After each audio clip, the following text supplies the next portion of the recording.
to Discover the Blue. I'm Judi Stewart from the Bluewater Area Convention and Visitors Bureau. And today we are speaking with Jeff Pollock, and Jeff is with the Sanilac County Historical Village and Museum. Welcome, Jeff. Thank you for having me. I'm really excited to be here and be able to talk about our museum and all the great people who are a part of it. So we're a small museum as far as budget's concerned, but our property is a fantastic wealth of historical knowledge and preservation. We actually have 17 buildings on site. Our gemstone, as we call it, is a 1875 Victorian mansion built by Dr. Loop and his wife Jane. It was then inherited by their family, and in 1964, Captain Stanley Harrison, the last familial owner of the house, donated it as a museum. So since that time, we've been fixing it up, because you can imagine over about a 100-year period, a Victorian mansion goes through quite a bit of wear and tear. And those guys had a lot of hours and few dollars, as they like to say around there. They put in a lot of blood, sweat, and tears into that place. And today, the mansion is very well restored. When they first got it, there were rooms that were literally in almost irreparable damage. So since that time, they've also updated quite a few buildings around the property that were owned by the family. One of them is actually the Barn Theater that actually puts on performances for Thursday, Friday, and Saturday throughout the season. They do great work over there, great amateur theater program, one of Michigan's last barn theaters. On our property, we have a dairy museum. We also have a restored 1870s cabin that was built right after the first Great Fire, because, of course, all the other ones had been destroyed.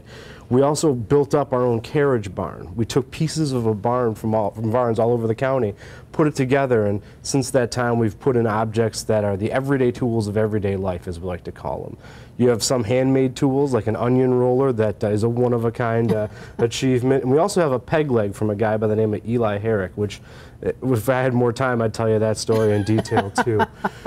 But we have a train depot, and probably our biggest moving project, because we move a lot of buildings from around the county to our property, was a church from up in Forester. It's beautiful. And it's a great church. We host weddings there. We actually have hosted other events of like banquets, stuff like that. But that was probably our biggest moving project. The great thing about the church, though, is when you go in, you'll look up and there's a tin roof up there. That's because it started its life as a bar. And it was purchased by some German immigrants after the bar closed down. And now they used it as a church, and now we use it as a chapel on our property, too. So it's quite a switch from a bar to a church. Well, you know, back then so things were so fluid. beautiful. Oh, it's such a gorgeous building. And we have so many great events that are held there. And I mean, in addition to the great events we have on our property itself, next month on the 20th, we're actually having our free weekend with our Voyagers out there. It's free to anybody in the county, or anybody who says they're a friend of Dr. Loop, they can get in for free too. We're going to have the St. Clair Voyagers group up there, and those guys are great. I mean, a lot of people are probably familiar with them from around Port Huron as well when they do their big weekend down here, but they love coming up there. We love hosting them. They camp on the property. It's just a great time. So, and throughout the summer, we have our volunteers. We have about 300 volunteers who do a majority of our work. Incredible. Yeah, I'm the only paid employee. I'm the only, and that's why I'm here today. They're all camera shy. But they do everything from carpentry to plumbing to genealogy to archives, you name it, they do it. They are a great group, but they help us put on the events, not me. I do very little in comparison to those guys. And they dose in buildings, they show people around. It's a fantastic time.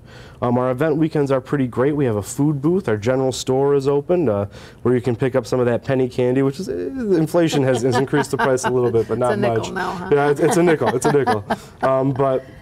We usually do have guided tours throughout the summer, but on our event weekends, all the buildings are open. Like, for example, our Civil War weekend, which is the first weekend in August, we're going to have our reenactors out there from both the north and the south. They usually have one battle per day, and they have demonstrations with cannons and stuff like that.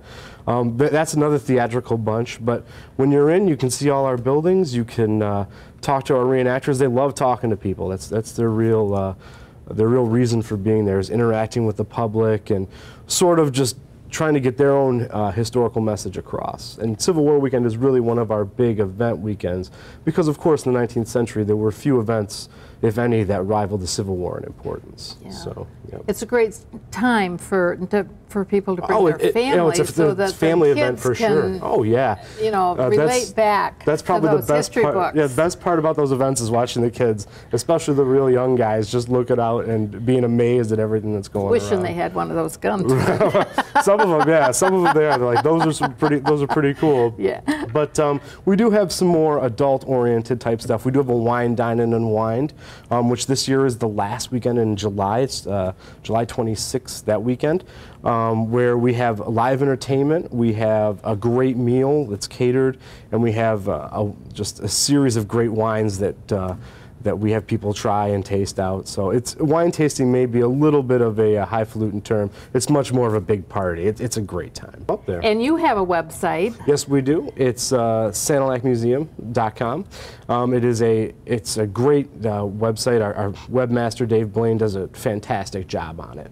It's just for volunteers, it's amazing what we get done.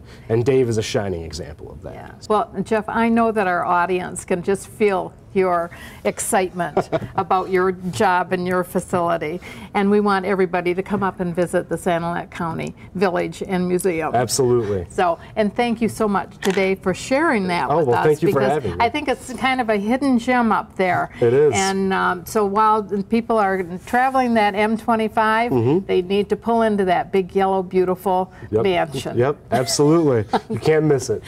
Thank you so much. Thank you for having me. I really Thank you. appreciate it. And thank you for joining us today. As you can see, there's lots of things to do up and down the shoreline of Discover the Blue. For more information on all the events up at the Sanilac Museum and throughout the region, please go to bluewater.org. We'll see you next week.